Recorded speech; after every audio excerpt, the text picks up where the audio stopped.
Saat itu aku sedang mengantar Pak Majikan ke tempat biasa, tempat yang sering ia datangi setiap kali akhir pekan tiba. Aku duduk di balik kemudi dengan pandangan lurus ke jalan, sementara hujan rintik-rintik membasahi kaca depan mobil. Dalam hati, aku sebenarnya tahu kemana arah tujuannya.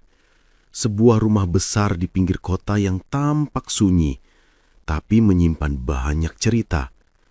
Namun, sebagai karyawan, aku hanya bisa menuruti perintah tanpa banyak tanya. Begitulah hidup kalau masih bergantung pada pekerjaan orang lain. Joko, nanti kamu pulang dulu saja ya. Kalau sudah selesai, saya telepon, kata Pak Majikan dengan nada datar. Aku mengangguk pelan. Baik Pak, saya tunggu kabarnya. Begitu mobil berhenti di depan rumah itu, ia langsung turun tanpa menoleh lagi. Aku melihat sebentar dari kaca spion, lalu menarik napas panjang. Rumah itu tampak tenang dari luar, tapi entah kenapa setiap kali aku ke sana, ada rasa aneh di dada.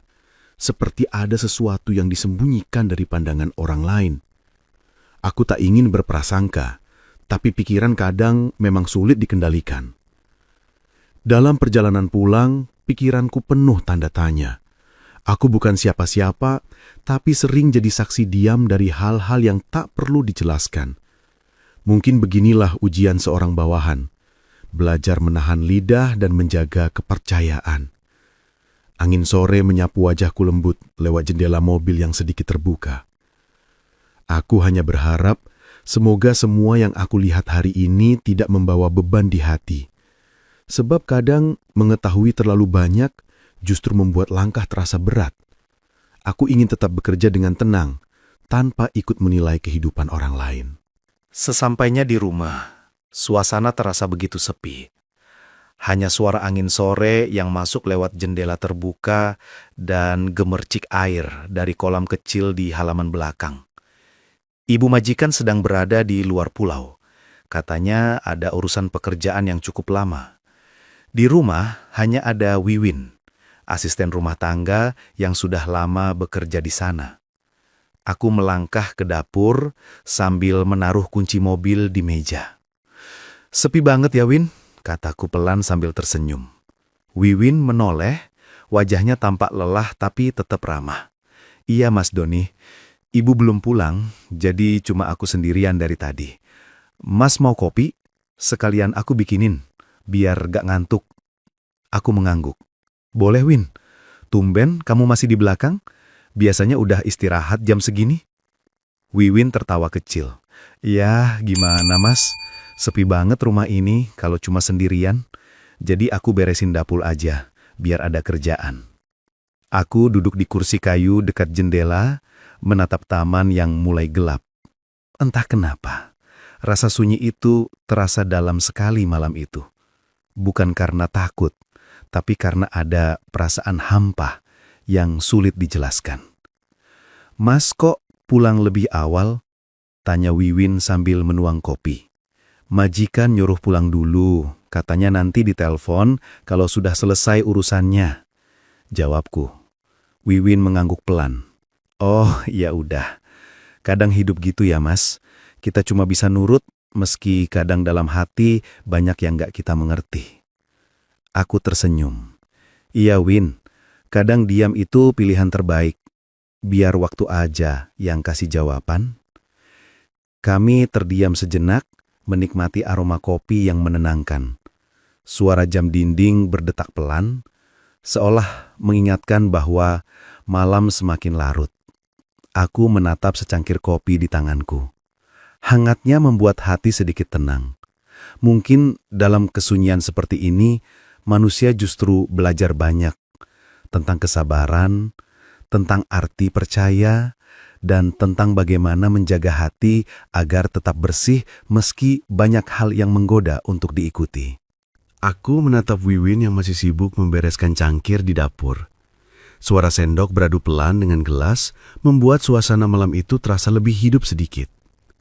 Entah kenapa, tanpa sadar aku berucap, "Win, kamu tuh cantik ya?" Kalimat itu meluncur begitu saja, seperti refleks dari rasa kagum terhadap ketulusan dan kesederhanaannya. Tapi detik berikutnya, aku langsung tersadar dan buru-buru menarik perkataanku.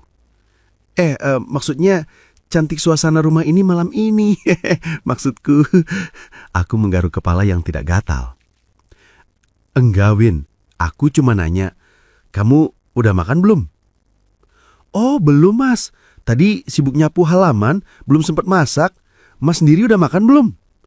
Aku menggeleng. Belum juga. Kalau gitu, nanti kita makan bareng aja ya. Wiwin tertawa kecil, ada nada hangat di suaranya. Tumben Mas ngejak makan bareng. Biasanya juga makan sendiri di ruang tengah. Aku tersenyum sambil menatap ke arah luar jendela. Iya, cuma biar ada temen ngobrol aja, Win. Rumah ini terlalu sepi kalau masing-masing diam aja. Iya, iya juga sih. Kadang kalau sendirian malah kepikiran hal-hal aneh. Aku menatapnya sekilas, lalu berkata pelan. Yang penting kita makan bareng. Biar sedikit lebih hangat suasananya. Wiwin menaikkan alisnya. Sedikit apa, Mas? Aku langsung terkekeh.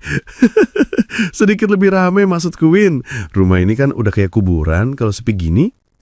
Kami berdua tertawa kecil. Tawa itu sederhana, tapi cukup untuk mencairkan suasana. Rasanya seperti dua orang yang sama-sama butuh teman bicara di tengah kesunyian malam. Beberapa menit kemudian, Wiwin mulai menyiapkan nasi dan lauk sederhana. Aku ikut membantunya, meski lebih banyak membuat berantakan daripada membantu. Tapi justru dari hal-hal kecil seperti itu, ada kehangatan yang tumbuh tanpa disengaja.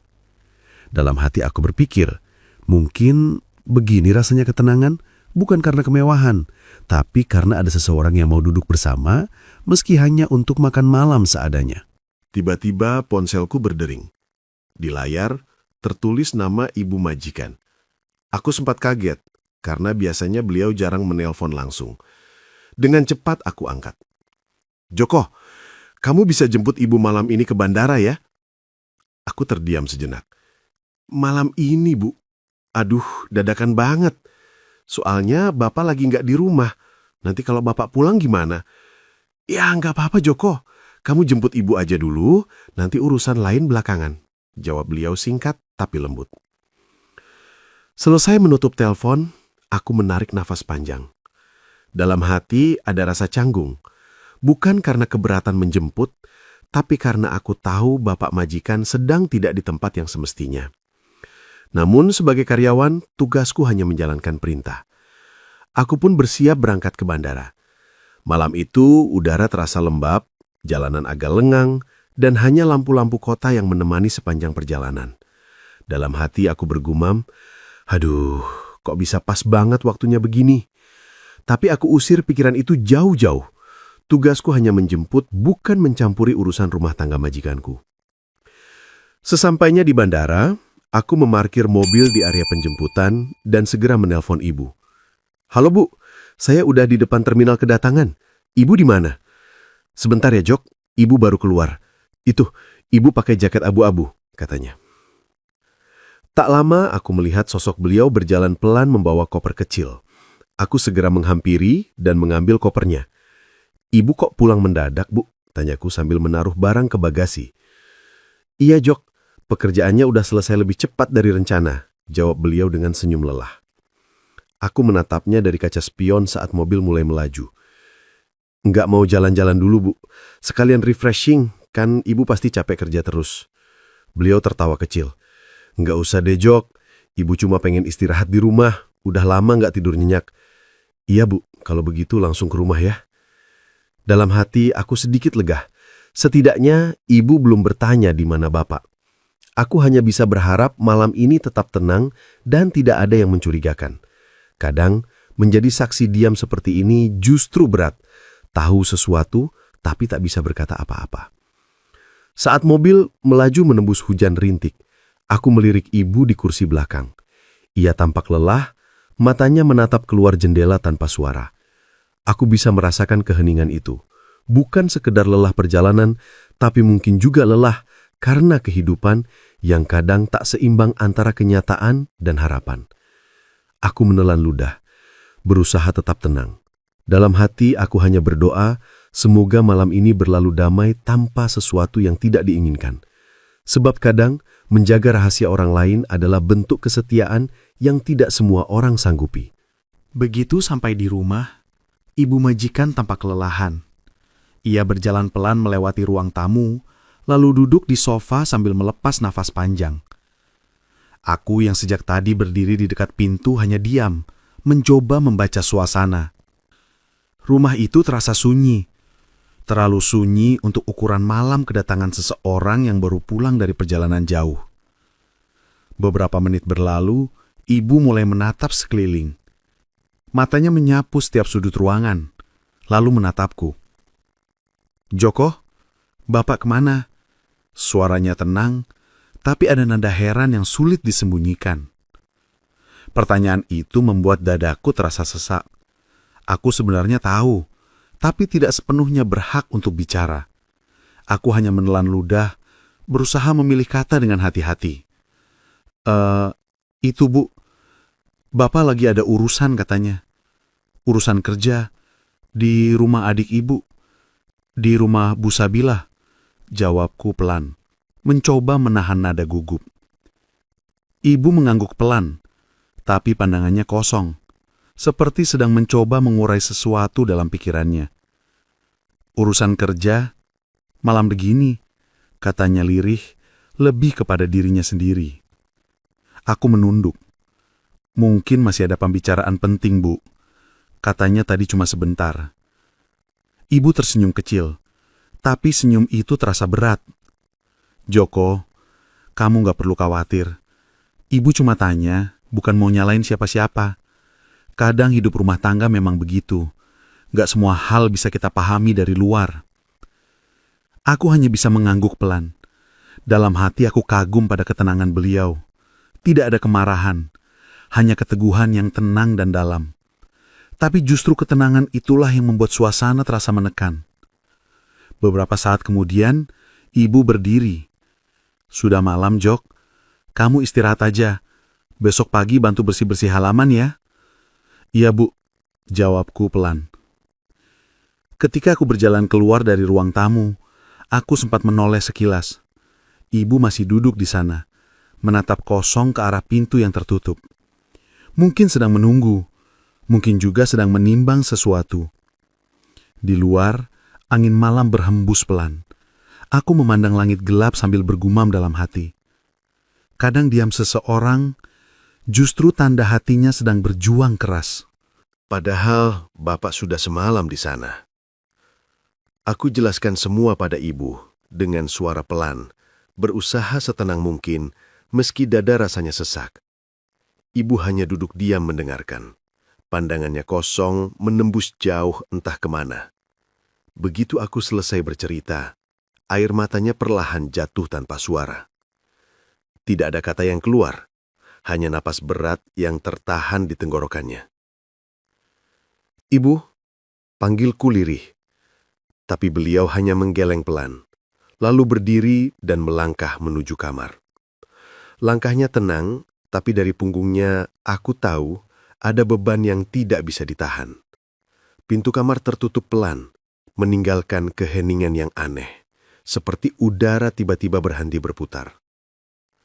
Aku dan Wiwin hanya bisa saling menatap.